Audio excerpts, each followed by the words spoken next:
সুপ্রিয় শিক্ষার্থী, পঞ্চম শ্রেণীর গণিত ক্লাসে তোমাদের স্বাগতম। আশা করি তোমরা সকলেই ভালো আছো।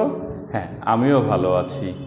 আমরা গত ক্লাসে অধ্যায় 12 অনুশীলনীর অঙ্কগুলো পর্যায়ক্রমে শেষ করেছি। আজকে আমরা সেই অনুশীলনী থেকেই যোগ্যতাভিত্তিক প্রশ্নের সমাধান করব। তার আগামী 2-3টি ছোট প্রশ্ন একটু আমরা আলোচনা করে নেব। প্রশ্ন হচ্ছে 1 নম্বর প্রশ্ন, আমরা শিখেছিলাম বাংলা মাস কয়টি 31 দিনে হয়? হ্যাঁ, আমরা শিখেছিলাম প্রথম 5 মাস বাংলা মাস 31 দিনে হয়। আমরা শতাব্দী গণনা শিখেছিলাম 1215 সাল কোন শতাব্দী? আমরা শিখেছিলাম 1215 সাল 13 শতাব্দী। কিভাবে শিখেছিলাম? যখনই কোনো সাল ওই শতককে অতিক্রম করে তখনই পরবর্তী শতাব্দী হয়। অর্থাৎ আমি বললাম, আমরা দেখি এখানে যে 1601 সাল, তার মানে কি 16 শতককে অতিক্রম করে গেছে, 1601, অর্থাৎ এটা 17 শতাব্দী। ওকে, আমরা শিখেছিলাম অধিবর্ষ। অধিবর্ষের দুটো নিয়ম ছিল, একক ও দশকের স্থানে শূন্য থাকলে আমরা 400 দ্বারা ভাগ করব, এবং একক ও দশকের স্থানে শূন্য না থাকলে 4 দ্বারা ভাগ করব। যদি নিঃশেষে বিভাজ্য হয় সংখ্যাগুলো বা সালগুলো, তাহলে সেগুলো অধিবর্ষ ছিল। ফেব্রুয়ারি মাস 29 দিনে ছিল। আর আমরা শিখেছিলাম কি, 12 ঘন্টা সময়কে 24 ঘন্টা সময়সূচিতে প্রকাশ, 24 ঘন্টা সময়কে 12 ঘন্টায় প্রকাশ। তাহলে আমরা শিখেছিলাম 24 ঘন্টা সময়সূচিতে সকাল, দুপুর, অপরাহ্ন, পূর্বাহ্ন এই কথাগুলো উল্লেখ থাকে না, অর্থাৎ একবারে 12টা, 13টা, 14টা, এইভাবে 23টা পর্যন্ত থাকে, তারপরে শূন্যটা হয়ে যায়। আর দেশীয় সময় আমরা জানি 12টার পর 1টা বলি, দুপুর 1টা, 2টা, 3টা, এইভাবে। আমরা এই যেই বিষয়গুলো পূর্বে শিখেছিলাম তা নিয়েই আজকের মূলত আলোচনা। তাহলে আজকের যে যোগ্যতাভিত্তিক প্রশ্নটি আমি বোর্ডে তুলেছি তা আমরা সমাধান করি। দেখো, সৈকত 9 ঘন্টা 30 মিনিটে বাড়ি থেকে রওনা হয়ে 13টা 45-এ রাজশাহী পৌঁছায়। অর্থাৎ 9টা 30-এ বাড়ি থেকে রওনা হয়ে 13টা 45-এ রাজশাহী পৌঁছায়। ক নম্বর বলেছে 12 ঘন্টা সময়সূচিতে সে কয়টায় রাজশাহী পৌঁছায়? তাহলে আমরা দেখি, সে রাজশাহী পৌঁছায় 13টা 45-এ, অর্থাৎ এই সময়টা আমরা বুঝতেই পারছি 24 ঘন্টা সময়সূচিতে দেওয়া আছে। এটাকে আমরা 12 ঘন্টা সময়সূচিতে প্রকাশ করব।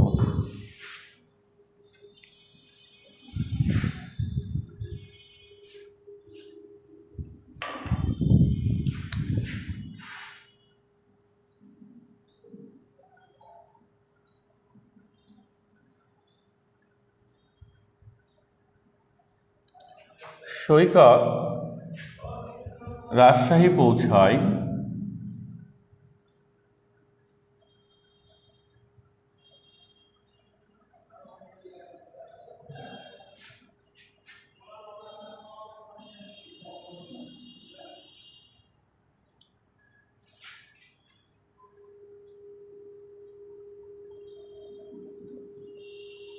এতটাই। তাহলে এটাকে কি করব? 12 ঘন্টা সময়সূচিতে প্রকাশ করব। অতএব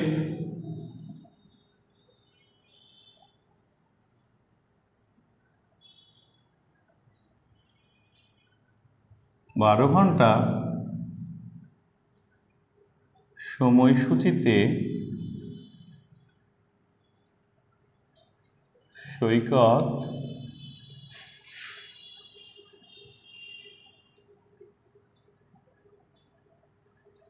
রাজশাহী পৌঁছায়। আমরা কি শিখেছিলাম? 24 ঘন্টা সময়সূচিতে যদি 13, 14, 15 এমন থাকে, সেখান থেকে আমরা কি করব? 12টা বিয়োগ করব, 12 ঘন্টা বিয়োগ করব, তাহলেই পেয়ে যাব। তাহলে এটা বিয়োগ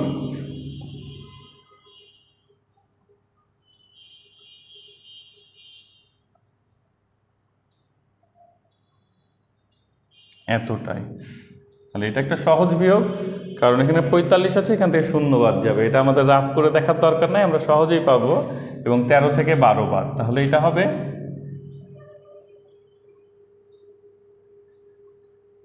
এতটাই। এটাকে আমরা কি লিখব? অপরাহ্ন এতটা। অতএব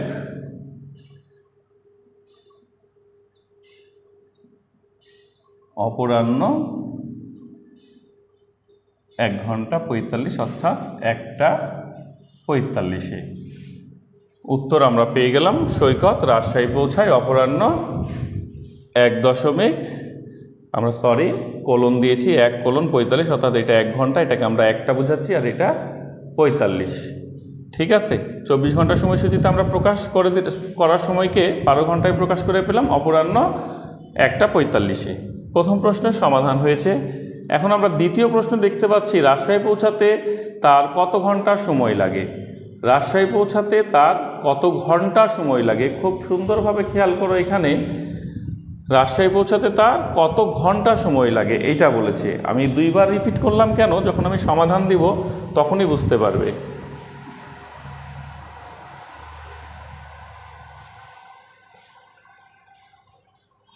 আচ্ছা, আমরা আগে বের করব তার কত সময় লেগেছে। এটা আমরা বের করা শিখেছি কিভাবে, পৌঁছানোর সময় থেকে রওনা হওয়ার সময় বাদ দিলে আমরা এটা পেয়ে যাব, তাই না? পৌঁছানোর সময়, তাহলে আমরা লিখব সে রাজশাহীতে পৌঁছায়, সৈকত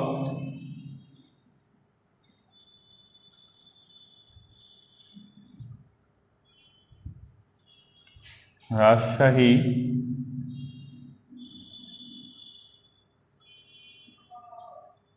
পৌঁছায়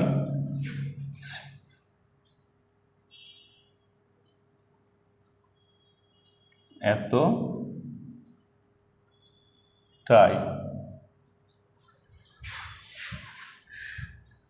সৈকত বাড়ি থেকে রওনা হয়, বাড়ি থেকে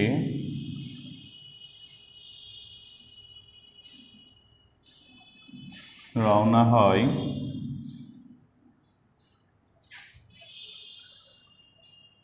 9:30, অর্থাৎ এত 9:30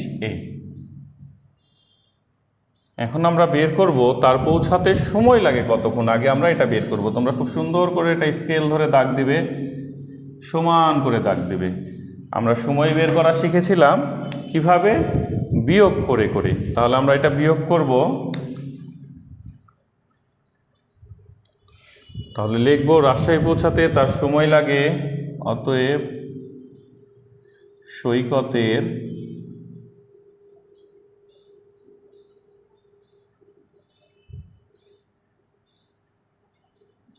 রাজশাহী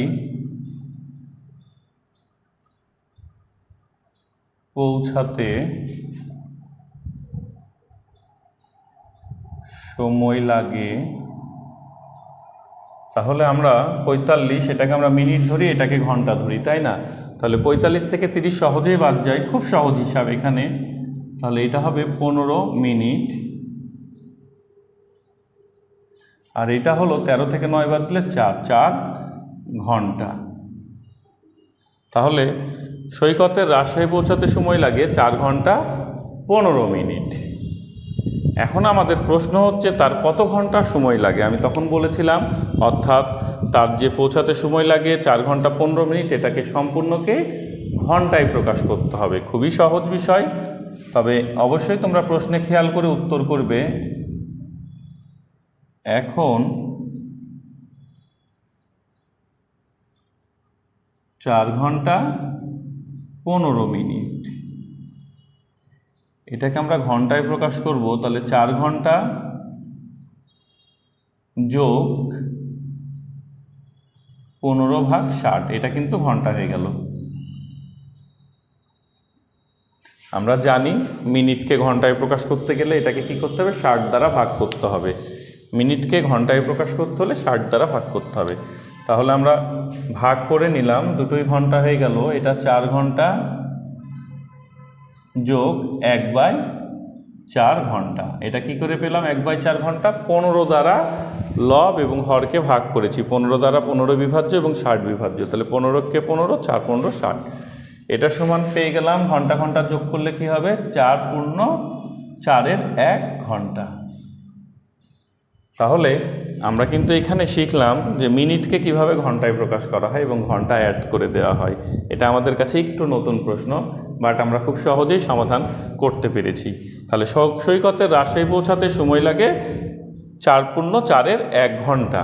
উত্তর হচ্ছে 4 পূর্ণ 4-এর 1 ঘন্টা।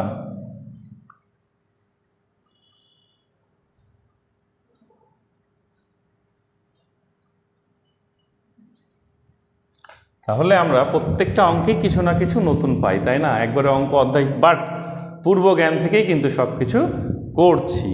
তাহলে এখানে আশা করি তোমাদের আর কোনো সমস্যা থাকার কথা নেই। যদি তোমাদের সমস্যা থাকে আমাকে মেসেজ করো তোমরা। আমরা আরেকটা ছোট্ট সমাধান করি, দেখি নিজে নিজেই প্রশ্ন করি এবং সমাধান করি। মনে করো হ্যাঁ, জবার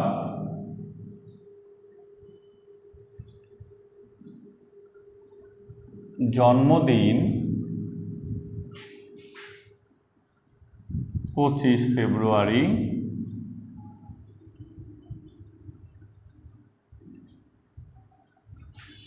2020। রবার জন্মদিন 25 ফেব্রুয়ারি 2020।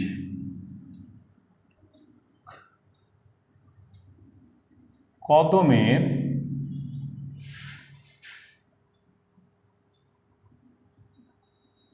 জন্মদিন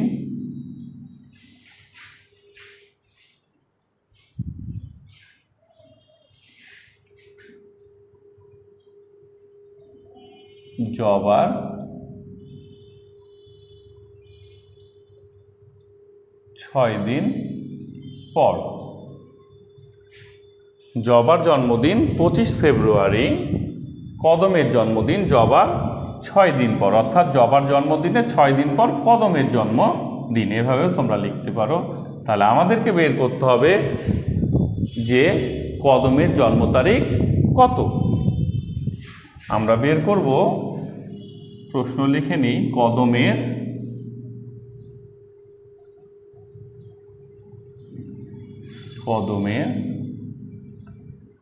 জন্ম তারিখ কত, এটাও আমরা বের করা শিখেছি এই ধরনের। তাহলে খুব সহজে আমরা বের করব। এখানে কি লক্ষ্য করতে হবে? আগে লক্ষ্য করতে হবে সালটি, যেহেতু ফেব্রুয়ারি মাস উল্লেখ করেছে এই জন্য আমরা অবশ্যই সালটিকে লক্ষ্য করব। যদি এখানে মার্চ মাস উল্লেখ করতো বা ফেব্রুয়ারি বাদে যে কোনো মাস, তাহলে আমরা সালটাকে লক্ষ্য না করলেও চলতো বা লক্ষ্য করার প্রয়োজনই ছিল না। তাহলে আমরা আগে দেখব 2020 সালটি কি, অর্থাৎ অধিবর্ষ কি না। কেন দেখব? কারণ ফেব্রুয়ারি মাস কত দিনে ছিল সেটা আমাদের জানা প্রয়োজন। সমাধান, তাহলে আমরা 2020-কে এখন এখানে 4 দিয়ে 2020-কে আমরা ভাগ করব। 4 5 20, 2 নামলো, 0 দ্বারা ভাগ করব, 4 5 20। তাহলে আমরা কি দেখতে পাচ্ছি? 2020 সাল অধিবর্ষ, এটা আমরা দেখতে পাচ্ছি।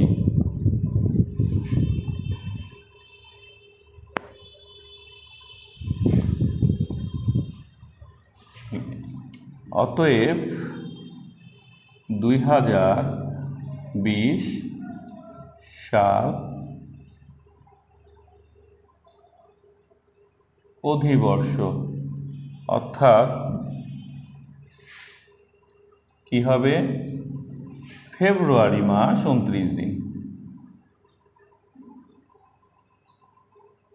ফেব্রুয়ারি মাস 29 দিনে। এবার নিশ্চয়ই বুঝতে পারছো কেন আমরা সালটাকে হিসাব করলাম। কারণ এখন আমরা কি করব?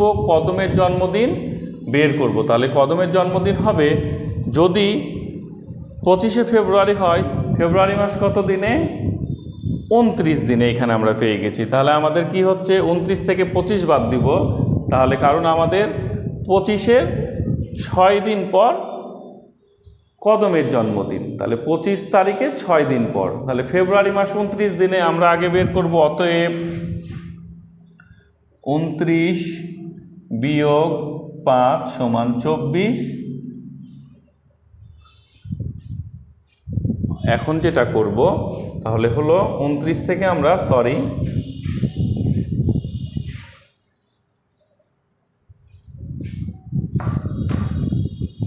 অতএব 29 বিয়োগ 25 সমান 4, অর্থাৎ 29 ফেব্রুয়ারি থেকে আমরা 25 দিন, তার যে 25 ফেব্রুয়ারি জন্মদিন সেটা বাদ দিলাম, তাহলে 4 দিন বাদ দিলাম। আর কদমের জন্মদিন হচ্ছে 6 দিন পর। তাহলে আমরা কি করব, অতএব এই 4টা 6 থেকে বাদ দেব, অতএব 6 বিয়োগ 4, তাহলে সমান থাকবে 2। এই 2টা কি হচ্ছে, এই 2 মার্চ হচ্ছে কদমের জন্মদিন। অতএব বা সুতরাং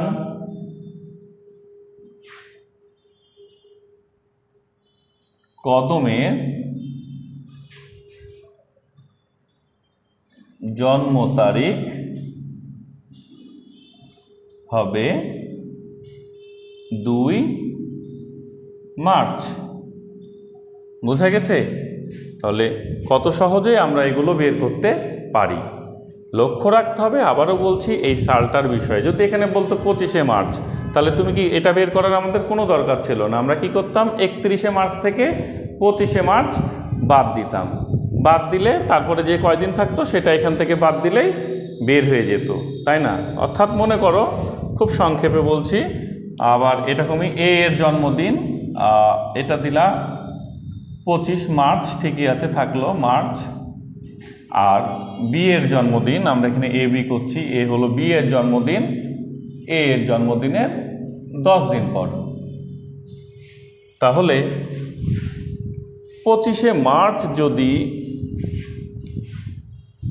এ এর জন্মদিন হয়, অর্থাৎ জবার জন্মদিন, কথার কথা 25শে মার্চ হয়, তাহলে কদমের জন্মদিন জবার জন্মদিনের 10 দিন পর। তাহলে কি হবে, তাহলে আমরা কি করব, 31শে মার্চ থেকে 25শে মার্চ বাদ দেব, থাকবে 6 দিন, এবং এই যে 10 দিন পর 10 থেকে আবার 6 বাদ দেব, তাহলে বের হবে 4, অর্থাৎ তার জন্মদিন হবে 4 এপ্রিল। তো আশা করি তোমরা বিষয়টা বুঝতে পেরেছো, যে দুটো অঙ্ক করলাম আমরা, একটা ঘন্টায় প্রকাশ আর একটা জন্মদিনের পরের জন্মদিন। এই দুটো অঙ্কই তোমরা খুব ভালো করে রপ্ত করতে পেরেছো। এখন তোমাদের যেটা বাড়ির কাজ হবে, আমি দিয়ে দিচ্ছি বাড়ির কাজ। এই উদ্দীপক থেকেই একটা প্রশ্ন করে, উদ্দীপক এইটা, খ নম্বর প্রশ্ন, কদমের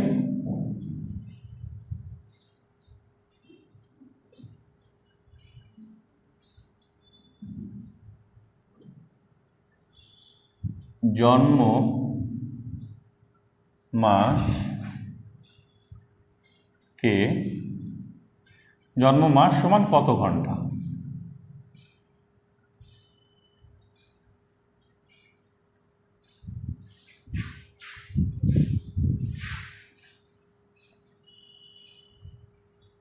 কে ঘন্টায় প্রকাশ করো। কদমের জন্ম মাসকে ঘন্টায় প্রকাশ করো। এই সমস্যাটা সমাধান করে তোমরা পোস্ট করবে, তা আমি দেখতে চাই তোমরা কতটি শিখেছো।